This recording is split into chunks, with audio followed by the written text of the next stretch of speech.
The grand chamber of the Galactic Concord was the largest room Ambassador Linda Morrison had ever seen. It stretched upward for nearly a mile, with floating platforms where representatives of 47 alien species sat in judgment of matters that affected trillions of lives. Crystal chandeliers the size of small moons hung from the ceiling, casting rainbow light across the assembled delegates. The air itself hummed with translation fields, converting thousands of languages into something each species could understand. Linda had served humanity in this chamber for 15 years. She had watched her species give everything they had to this alliance. Human soldiers had died by the millions defending worlds they would never call home. Human engineers had built cities on planets where no human would ever live. Human doctors had cured diseases that threatened species who looked down on humanity as primitive newcomers to the galactic stage. And now, after 300 years of sacrifice, the Galactic Concord had decided that humanity was a problem that needed to be solved. High Speaker Zeroth of the Velthari stood at the central podium, his crystalline body catching the light and scattering it into 1,000 colors. The Velthari were one of the elder races, beings who had traveled between stars when humanity was still learning to make fire. They had never hidden their contempt for the young species that had risen so quickly from a single blue world. "The proposal is simple," Zoroth said, his voice like wind chimes in a storm. "Humanity will relocate to the Outer Rim territories. Their colonies in the mid-sectors will be redistributed among the established races. This is not punishment. This is balance. Humanity breeds too fast. They expand too quickly. They make the other members of this Concord uncomfortable with their endless ambition." Linda felt her hands tighten into fists beneath the table. She looked around the chamber, searching for any sign of support. The Kornathi delegation sat to her left. Humanity had saved their entire species from the plague wars 60 years ago. 2 million human soldiers had died holding the line, while Kornathi civilians evacuated their homeworld. The Kornathi representative, a four-armed being named Prefect Talon, refused to meet her eyes. To her right sat the Solani, elegant beings with silver skin and voices like music. Human engineers had rebuilt their homeworld after a catastrophic earthquake had shattered their civilization. For a decade, human workers had labored in conditions that killed hundreds of them, all to give the Solani back their home. Ambassador Veleth of the Solani studied her datapad as if the fate of humanity was less interesting than her morning messages. Linda understood something in that moment. She understood that gratitude meant nothing in this chamber. Humanity had given everything, and these beings had taken it all as their due. They hadn't seen human sacrifice as generosity. They had seen it as the natural order of things. Humans existed to serve, to fight, to die, and to never ask for anything in return. Above the chamber, on an observation deck reserved for military officials, Admiral Christopher Grant watched the proceedings with cold eyes. He was 73 years old, though modern medicine made him look 50. He had commanded human fleets for 4 decades. He had buried more of his people than he could count, all in defense of species who couldn't be bothered to learn human names. His communicator buzzed quietly. A message from Earth, from the United Human Nations Security Council. It contained a single word: ready. Grant looked down at Linda Morrison. He had known her for 20 years. She was the finest diplomat humanity had ever produced, a woman who believed in peace and cooperation with every fiber of her being. He watched her face as she looked around that chamber and found no allies, no friends, no one willing to speak a single word in defense of humanity. He watched something break inside her, and he watched something else take its place. Linda Morrison rose from her seat. The chamber fell silent. This was the moment the aliens had been waiting for. Humans always argued. They always negotiated. They always found some way to compromise, to give a little more, to sacrifice a little further. That was what made them useful. "High Speaker Zoroth," Linda said, her voice steady and calm. "I have listened to your proposal. I have looked around this chamber at the representatives of species humanity has bled for, built for, and died for. I have searched for one voice willing to speak in our defense." She paused, letting the silence stretch. "I found none." Zorath's crystalline form flickered with what might have been satisfaction. Then you understand the will of the Concord. Humanity will comply with the relocation order. You have 1 standard year to begin the process. Linda smiled. It was not a warm smile. No, she said. We will not relocate to the outer rim. We will not beg for scraps from your table. We will not spend another century proving ourselves to species who will never see us as equals. The chamber stirred with confusion. This was not the expected response. You want us gone from your precious mid-sectors? Linda continued. Very well, we'll go. But we won't stop at the mid-sectors. We're leaving the Concord entirely. Every human, on every world, in every system. We're going home. The chamber erupted into chaos. Delegates shouted over each other. Translation fields struggled to keep up with the flood of voices. High Speaker Zorth raised his arms for silence, but it took nearly 10 minutes for order to be restored. You cannot leave the Concord, Zorth said, and for the first time, there was uncertainty in his voice. The treaties forbid unilateral withdrawal. There would be economic consequences. Military consequences. What military consequences? Linda asked. Will you attack us? With what? Half your fleet was built in human shipyards. 1/3 of your officers trained at human academies. Your supply lines run through human-controlled space. She leaned forward, placing her hands on the table. You have spent 300 years treating humanity as a convenient tool. You called on us when you needed warriors. You called on us when you needed builders. You called on us when you needed someone to die so your people could live. And through all of it, you never once treated us as equals. You never once said thank you. Linda straightened and gathered her documents. We're done. Not because you're forcing us out, because we're choosing to leave. And I want you to remember something in the years to come when you realize what you've lost. We didn't abandon you. You threw us away. She turned and walked toward the exit. Every human delegate in the chamber rose and followed her. Above, Admiral Grant activated his communicator. All human vessels, he said quietly. Execute protocol homecoming.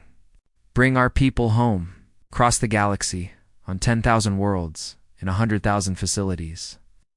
Human beings received the signal they had secretly prepared for. They had hoped it would never come. But they had always known it might. The great exodus had begun, and the galaxy, though it did not yet know it, would never be the same. 6 months had passed since Ambassador Linda Morrison walked out of the Galactic Concord chamber, and the galaxy was beginning to understand that humanity had not been bluffing. On the agricultural world of Corvin Prime, Prefect Talon stood at the edge of what had once been the most productive farming region in the sector. Endless fields of golden grain stretched to the horizon, fed by a network of irrigation channels and atmospheric processors that had transformed a barren desert into a paradise of abundance. This single planet produced enough food to feed 12 different species across 100 worlds, and the humans were taking it all apart. Dr. Nancy Webb supervised the dismantling operation with the calm efficiency that had made her the colony's chief engineer for 20 years. Her teams worked around the clock, carefully removing each component of the irrigation system, each atmospheric processor, each piece of technology that human hands had built and human minds had designed. You cannot do this, Talon said, his 4 arms waving in agitation. This infrastructure is essential to the planet. Millions will starve without it. Nancy looked at him with tired eyes. She had spent 2 decades on this world, watching her people work themselves to exhaustion to feed species who barely acknowledged their existence. She had buried 17 engineers who had died in construction accidents, their names unknown to the Cornathi officials who attended their funerals out of diplomatic obligation rather than genuine grief. We built it, she said simply. Every pump, every pipe, every processor. Human materials. Human labor. Human design. None of it belongs to you. The treaties, Talon protested. The Concord agreements state that infrastructure becomes planetary property after 10 standard years. Nancy laughed, though there was no humor in it. The same treaties that said humanity would be equal partners in the Concord? The same agreements that promised us representation and respect? Those treaties died when your Concord voted to exile us to the Outer Rim. She turned back to her work, leaving Talon to watch as his world's future was packed into cargo containers and loaded onto human transport ships. Similar scenes played out across the galaxy. On Cellin 7, human doctors closed the hospitals they had built and staffed for generations. They removed the medical equipment, the diagnostic systems, the treatment protocols that had kept millions of Solani alive. The Solani Health Ministry sent frantic messages demanding that the equipment remain, but the human response was always the same. We built it. We're taking it. Ambassador Valeth, who had been so absorbed in her datapad during humanity's condemnation, suddenly found herself very interested in human affairs. She traveled to the main human hospital complex in the capital city, hoping to negotiate. Dr. Kevin Porter met her at the entrance. He was a soft-spoken man who had spent 30 years healing Solani patients. He had learned their language, their customs, their medical quirks. He had saved more Solani lives than any other doctor in history. Please, Veleth said, abandoning all pretense of diplomatic superiority. You must leave the medical systems. Our people don't know how to operate them. Thousands will die. Kevin looked at her for a long moment. 30 years I've worked here. I've trained hundreds of Solani doctors. I've offered to teach your medical schools everything I know. Do you know how many Solani students enrolled in my programs? Veleth said nothing. 12, Kevin said. In 30 years, because learning from humans was beneath your people's dignity. Because accepting that we might know something you didn't was too humiliating to consider. He stepped aside as another cargo container was wheeled past. You had 3 centuries to learn from us. You chose not to. That's not our failure. It's yours. The economic impact hit the Velthri hardest. Human trade ships had formed the backbone of galactic commerce. Human banks had financed expansion and development for dozens of species. Human security companies had protected shipping lanes that the Concord's navy considered too unimportant to patrol. High Speaker Zorith received daily briefings on the mounting crisis. Markets were crashing across the sector. Supply chains were breaking down. Species that had relied on human logistics found themselves unable to move goods from one system to another. The elegant crystalline being who had so confidently announced humanity's exile now spent his days fielding desperate calls from planetary governors begging for solutions he didn't have. How long until the humans finish withdrawing? He asked his aide. At their current pace, another 6 months, the aide replied. But High Speaker, they're not just leaving. They're taking everything they ever contributed. Every ship they built, every system they designed, every piece of technology they shared. That's impossible, Zorith said. There must be something left behind. Some foundation we can build on. The aide's silence was answer enough. Meanwhile, in the Sol system, humanity was building something new. The shipyards of Mars worked around the clock. Massive construction frames held the skeletons of ships larger than any humanity had built before. Luna's manufacturing facilities produced materials at rates that would have seemed impossible just a year ago. Earth itself, long considered a quaint museum world by the Concord, roared back to life as the industrial heart of a civilization preparing to stand alone. Captain Daniel Hayes stood on the observation deck of the orbital station Unity, watching construction drones assemble the framework of humanity's new defensive network. He was 42 years old, a career military officer who had spent half his life defending Concord interests. He had lost friends in battles fighting for species who had just voted to throw humanity away. His first officer, Lieutenant Commander Maria Santos, joined him at the window. She was young, brilliant, and angry in ways that the older generation of officers struggled to match. Status report on the perimeter stations? Hayes asked. 87% complete, Maria replied. We'll have full defensive coverage within the month. And Captain, the new weapons systems are testing better than projected. The energy output is nearly triple what we achieved under Concord restrictions. Hayes nodded slowly.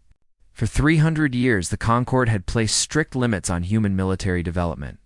Humanity had been too aggressive, too innovative, too dangerous to be allowed full technological freedom. Those restrictions had never applied to the elder races, of course. only to the young species that made everyone uncomfortable. Now those restrictions were gone, and humanity was finally showing what it could do without chains. What about the civilian population? Hayes asked. Morale is high, Maria said. Higher than I've ever seen it. People are angry about what happened, but they're also excited. For the first time in 3 centuries, we're building something for ourselves. Not for the Concord. Not for ungrateful allies. For us, Hayes turned away from the window. I hope it's enough. The Kreth are going to notice that the Concord's defenses are weakening. They'll test the borders soon. Let them test ours, Maria said, and there was steel in her voice. Let them find out what happens when humanity fights for humanity instead of everyone else. Hayes said nothing, but he allowed himself a small smile. The galaxy had wanted humanity gone. Now they would learn what that truly meant. Far away. In the ruins of the Galactic Concord's economic system. High Speaker Zoreth stared at reports showing cascading failures across every sector. He had expected humanity to argue, to negotiate, to eventually accept a compromise that left them diminished but still useful. He had never expected them to simply leave. And he had never imagined they would take everything with them. The galaxy was beginning to tremble. And the trembling had only just begun. 1 year after humanity's departure, the Kreth swarm came. They had been waiting at the edges of civilized space for centuries. A vast collective of insectoid beings driven by hunger and an instinct to consume everything in their path. The Galactic Concord had fought them to a standstill decades ago, establishing a network of fortress worlds and patrol routes that kept the swarm at bay. What the Concord's historians rarely mentioned was that human admirals had designed those defenses. Human soldiers had manned those fortresses, and human ships had formed the backbone of the patrol fleets. Now the humans were gone, and the Kreth could smell weakness. The first attack hit the Velthari border colony of Crystalline Hope, a world of 3 million souls that served as a mining outpost for rare minerals. The Kreth fleet appeared without warning, 200 ships emerging from faster-than-light travel in perfect formation. They fell upon the colony like wolves upon a wounded deer. Grand Admiral Yorith of the Kornathi commanded the Concord response fleet. He had risen to prominence by studying human tactics and presenting them as his own innovations. For 20 years, this strategy had served him well. Human officers had done the real work while Yorith collected the medals and promotions. Now, for the first time, he had to fight without human guidance. Launch all fighters, he ordered, his forearms gesturing at the tactical display. Formation Beta 7. Target their command ships. His aide, a young Kornathi named Sorel, hesitated. Admiral, Formation Beta 7 requires coordinated strikes from 3 angles. We don't have enough ships in position. Yorith felt a cold knot form in his stomach. He had memorized the formations from human tactical manuals, but he had never truly understood them. The human admirals he had worked with had always made adjustments on the fly, adapting to circumstances in ways that seemed almost magical. Yorith had assumed they were following some secret formula. He had never realized they were simply thinking faster and more creatively than anyone else in the fleet. The battle lasted 6 hours. Yorith lost 47 ships and nearly 8,000 sailors. Crystalline Hope fell to the Kreth, its population either killed or taken for purposes no one wanted to imagine. The admiral retreated with what remained of his fleet, sending frantic messages to the Concord Council demanding reinforcements. The messages went largely unanswered. Everyone was dealing with their own crises. News of the defeat spread across the galaxy, carried by the few independent news services that still operated, on world after world. Species that had once felt safe behind Concord protection began to realize how fragile that protection had always been. The Solani. Ambassador to the Concord made an emergency request to address the council. Velith had changed in the years since humanity's departure. The elegant confidence was gone, replaced by a desperate urgency that made her silver skin seem dull and tired. We must ask the humans to return, she said. We must apologize. We must offer them whatever they want. Without them, we cannot survive.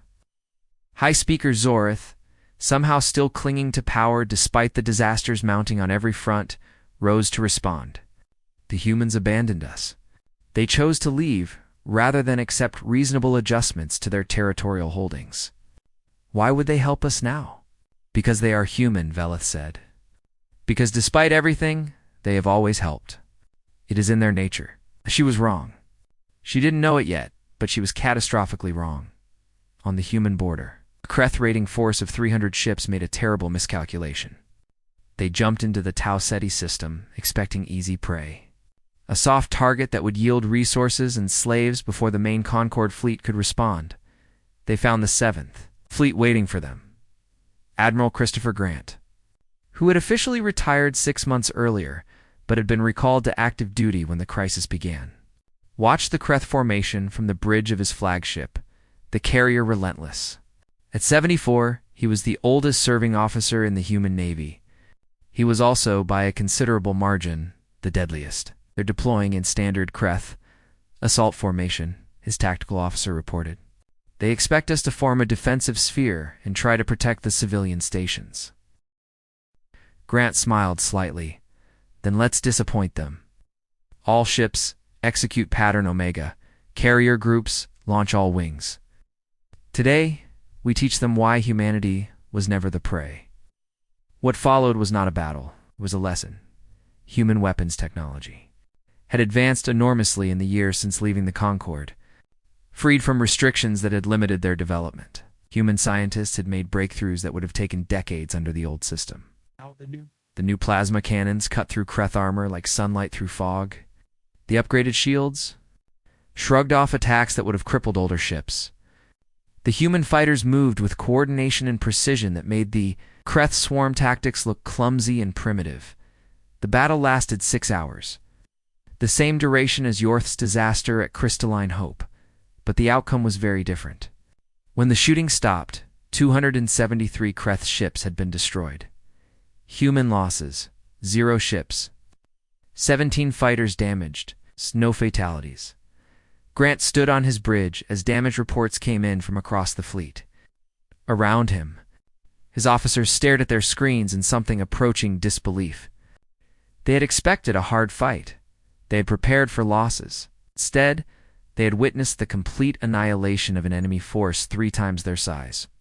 Marl, his communications officer said quietly, "We're receiving a transmission from the surviving Kreth ships. They're requesting permission to withdraw." Denied, Grant said. "They came here to kill our people and destroy our homes. They don't get to leave." When the last Kreth ship had been hunted down and destroyed, Grant addressed his fleet. "For 300 years, we held back. We limited ourselves.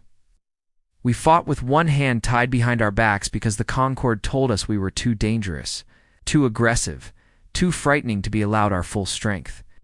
We accepted those chains because we believed in partnership and cooperation." He paused, letting his words sink in. "That time is over.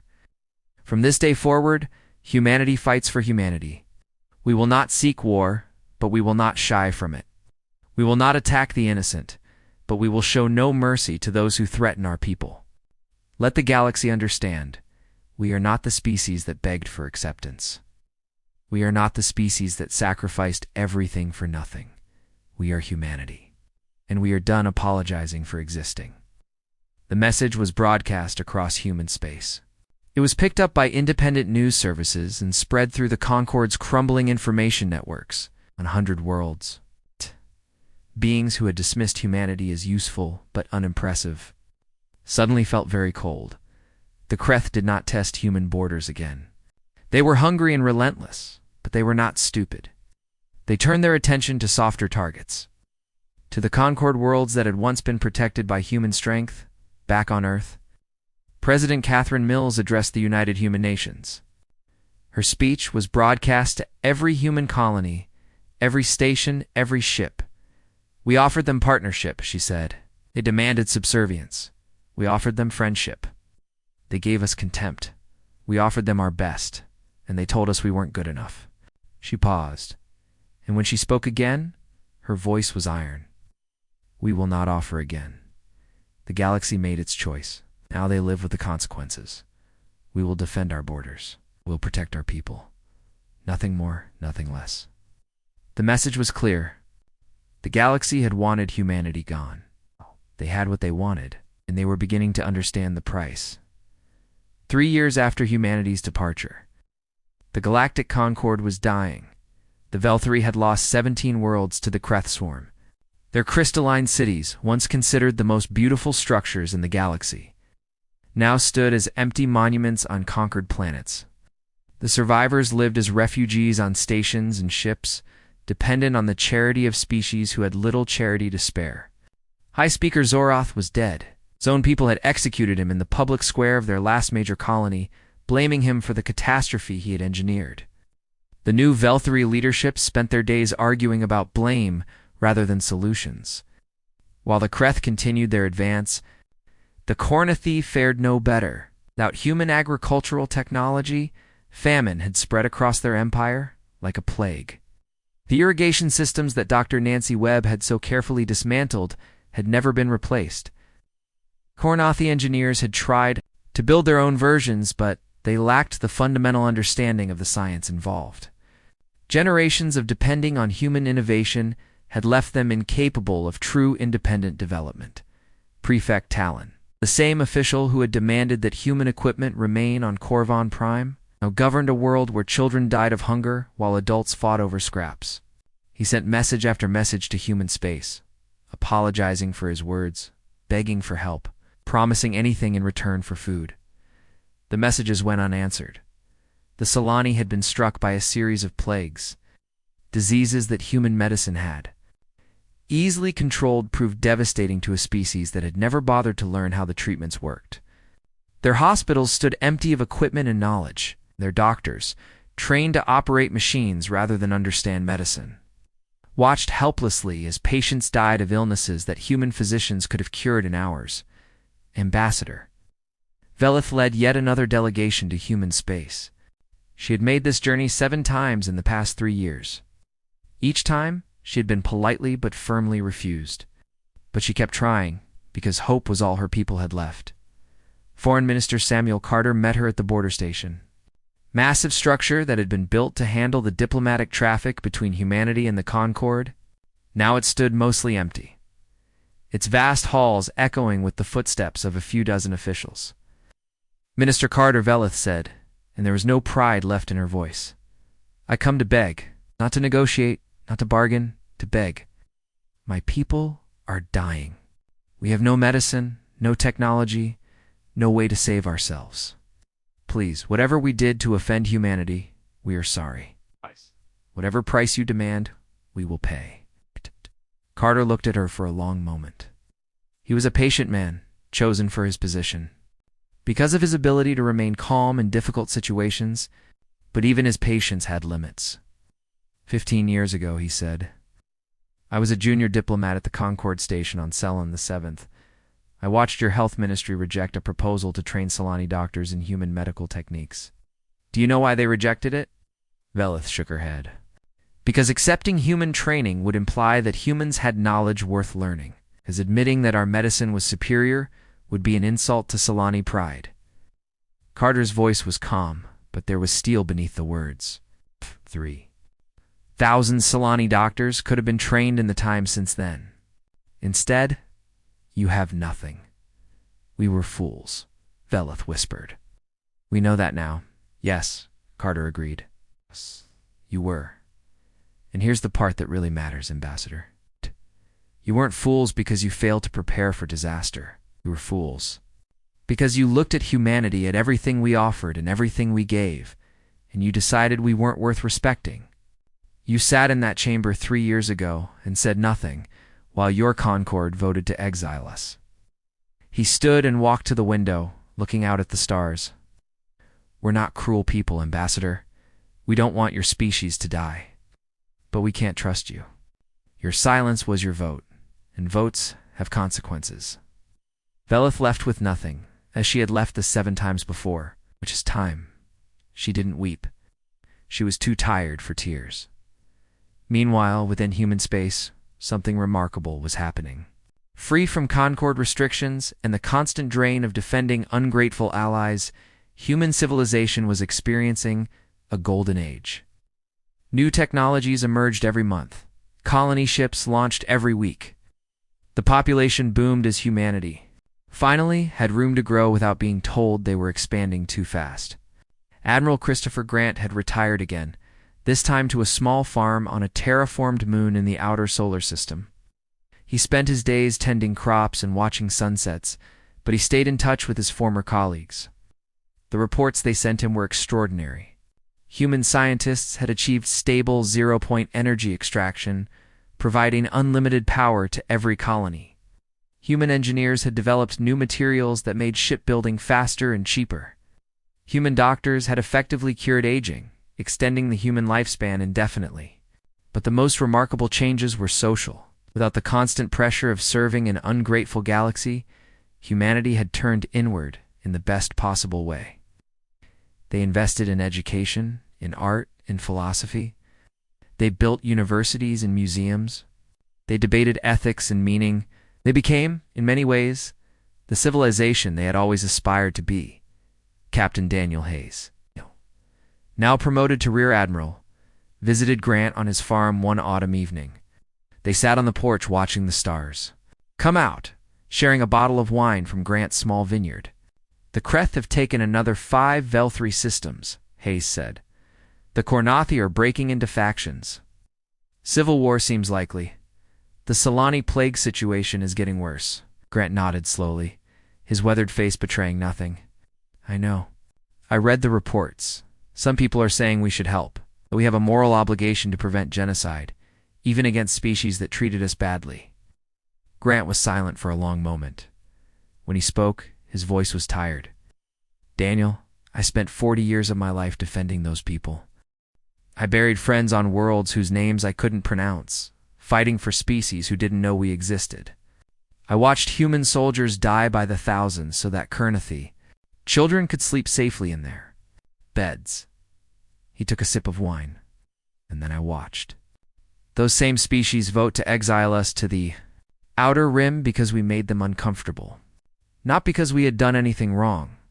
Not because we had failed them in any way.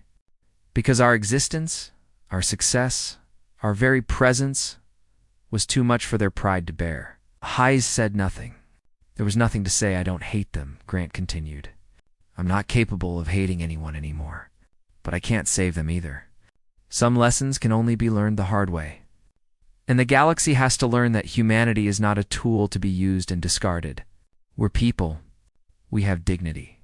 We have value. And we will not apologize for refusing to sacrifice ourselves for those who never appreciated the sacrifice." They sat in silence as the stars wheeled overhead. Somewhere out in the darkness, civilizations were falling. Species were dying. The galaxy was tearing itself apart, and humanity, for the first time in 3 centuries, was at peace. The news services reported the growing catastrophe with increasing alarm. Opinion pieces called for humanitarian intervention. Protest groups demanded that the government help the dying aliens. But the polls showed overwhelming support for the current policy. The galaxy had thrown humanity away. Humanity felt no obligation to save them. President Catherine Mills addressed these concerns in a press conference that was watched by billions. "Every life has value," she said. "Every death is a tragedy. But humanity spent 300 years proving our worth to species that refused to see us as equals. We gave everything we had, and it was never enough. Now they ask us to give again, to sacrifice again, to bleed and die for people who threw us away the moment we became inconvenient." She paused, looking directly into the camera. "The answer is no. Not out of hatred. Not out of revenge. But out of self-respect. We are not the galaxy's servants. We are not their soldiers, or their doctors, or their engineers, summoned when needed and dismissed when not. We are humanity, and we are finally learning to put ourselves first." The galaxy had wanted humanity gone. Now they understood what that meant, and the understanding was destroying them. 5 years after the Exodus, the survivors came to Earth. It was not a fleet. That would have been laughably inadequate against humanity's new defenses. It was not an invasion. The combined military power of the remaining Concord species couldn't threaten a single human patrol squadron. It was a procession of supplicants, representatives of 32 species who had finally accepted a terrible truth. They needed humanity far more than humanity needed them. Their ships were old and poorly maintained. Some showed battle damage from Kreth attacks. Others bore the marks of desperate repairs made with inadequate materials. They crossed the human border at the coordinates they had been given, following instructions delivered by a human diplomatic vessel that had met them 3 days ago. Ambassador Linda Morrison watched them approach from the observation deck of Unity Station. She had aged 5 years since walking out of the Concord chamber, but the weariness in her eyes had been replaced by something harder, something stronger. She had spent 300 years believing in cooperation and partnership. That belief had been shattered by the species she had devoted her life to serving. Now, she believed in something else: humanity. "They're requesting permission to enter Earth orbit," her aide reported. "The new Velthari speaker is leading the delegation. 31 other species have sent representatives." Linda nodded slowly. "Grant them permission. But they come alone. No escorts, guards. They enter our space on our terms, or not at all." The alien ships descended through Earth's atmosphere, guided by human traffic control to a landing zone outside the old United Nations building in Geneva. This was deliberate. The UN had been the symbol of human cooperation when humanity was confined to a single world. Now, it would witness something very different. President Catherine Mills waited in the Great Hall, where the General Assembly had once met. She sat flanked by Admiral Daniel Hayes and Foreign Minister Samuel Carter. Behind them stood the flags of every human colony. Over 200 worlds that now looked to Earth for leadership. The alien delegation entered slowly, nervously. They had never been to Earth before. For 3 centuries, humanity had traveled to them, visited their worlds, adapted to their customs. Now, the positions were reversed. The aliens found the experience deeply uncomfortable. The new Velthari speaker was called Sareth. He was young by Velthari standards, barely 300 years old. He had been a minor official during the Exodus, one of the few who had privately opposed Zoroth's policies. Now he led what remained of his people. Barely 50 million souls scattered across refugee stations and borrowed colonies. "President Mills," he said, and his crystalline voice trembled with harmonics that human translation software interpreted as profound shame. "We come to apologize. We come to acknowledge our failure. We come to ask humbly if there is any path back to what we once shared." Mills let the silence stretch. She thought about the generations of human soldiers who had died defending these people. The engineers who had built their infrastructure, the doctors who had healed their sick, the farmers who had fed their hungry, all taken for granted, all dismissed as merely adequate. "What we once shared," she finally said, "was not a partnership. It was servitude dressed in diplomatic language. You came to us when you needed muscle, genius, or sacrifice. You never came to us as equals." She stood, and the delegation flinched as one. But Mills did not raise her voice. She didn't need to. "I could list the grievances. I could recite the names of every human who died serving your species. I could remind you of every insult, every dismissal. Every time you looked at humanity and saw nothing but convenient tools." She walked forward until she stood directly before Sareth. "But that would take years. And honestly, I don't think it would matter. You didn't learn when we told you. Maybe you'll learn now that you've felt what we felt." Sareth's crystalline form dimmed, a sign of deep emotional distress. "We have learned, President Mills. We have learned what it means to be alone. We have learned what it means to have no one come when you call for help. We have learned that we were not the great civilizations we believed ourselves to be. We were merely the civilizations that humanity allowed to flourish." Yes, Mills agreed. She returned to her seat and studied the delegation. Kurnathi and Solani and a dozen other species who had sat silently while humanity was condemned. Some had actively supported the exile. Others had simply failed to oppose it. In the end, the distinction didn't matter much. "We're not cruel people," Mills said. "We believe in growth, in change, in the possibility of something better. That's why we're willing to talk." Hope flickered through the delegation like electricity. But Mills continued, "We're not going to save you. Not directly. Not the way we did before. The hope dimmed. Sareth leaned forward. Then what do you offer? A chance, Mills said. Nothing more. Nothing less. She activated a holographic display showing the current state of the galaxy. Red zones marked Kreth territory, which had expanded enormously in 5 years. Yellow zones showed contested regions where the Concord species were fighting losing battles. Blue zones marked human space, secure and prosperous. The Kreth will continue to advance until something stops them. Your remaining fleets can't do it. Your economies can't support the war effort. Your populations are declining, your infrastructure is failing, and your governments are fragmenting. She let them absorb this grim assessment. Here's what we offer. We will provide humanitarian aid to civilian populations affected by the war. Food, medicine, basic supplies. Not weapons. Not soldiers. Not engineers to rebuild what we already built once. Just enough to keep innocent people alive while your species figure out how to save yourselves, that's all. Asked a Cornithy delegate, and there was bitterness in his voice. That's everything, Mills replied calmly. 5 years ago, we would have given you everything. We would have sent our fleets, and our doctors, and our engineers. We would have sacrificed our people to save yours, just as we always did. She leaned forward. And you would have taken it all for granted. Again, you would have accepted our help, rebuilt your civilizations, and eventually found new reasons to dismiss us. Because that's what you always did. Humanity was the species you called when you were in trouble and forgot when you weren't. She straightened. Not anymore. We'll keep your people alive, but rebuilding your civilizations? That's your job. Learning to defend yourselves? That's your job. Becoming the species you always pretended to be? That's your job. Sarath was silent for a long moment. Finally, he spoke. And if we succeed? If we rebuild? If we prove we've changed? Then we'll talk again. Real talks this time. Between equals who have earned each other's respect? How long do we have? Mills shrugged. As long as it takes. We're not setting deadlines. We're not threatening consequences. We're simply stating a fact. Humanity will not partner with species that don't see us as equals. Prove you've changed, and we'll consider believing you.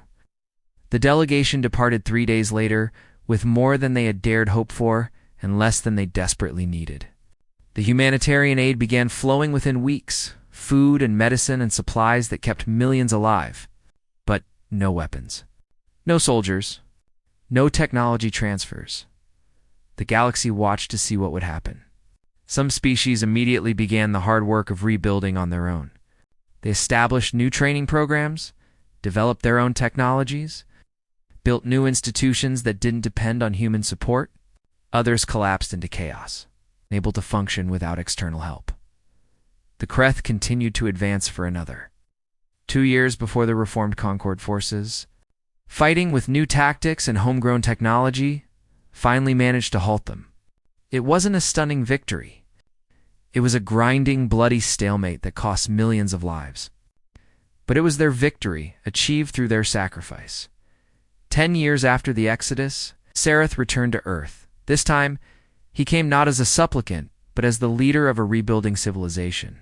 The Velthari had lost much, but they had also found something they had never possessed before: genuine self-reliance. We are ready, he told President Mills in their private meeting. Not for partnership, as it was before. Not for humanity to carry us, but for cooperation between equals, each contributing what they can, each respecting what the other brings.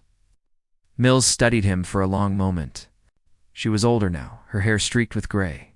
She had led humanity through the most transformative decade in its history. She had watched the galaxy burn and had refused to extinguish the flames. We'll see, she finally said. Actions, not words. Prove it over years, not months. Show us that you've truly changed, we will, Sareth promised. We have learned what you tried to teach us for 300 years. We only wish we had listened sooner. Outside the window, Earth gleamed blue and green beneath the stars. Across human space, billions of people went about their lives free from the burden of a galaxy that had never appreciated them. They built and explored and dreamed, and the galaxy, still trembling, finally began to understand what humanity had always been: not servants or tools or convenient allies, but a civilization worthy of respect. It had taken catastrophe to teach them this lesson, but some lessons can only be learned the hard way. And humanity, patient and strong and finally free, was willing to wait.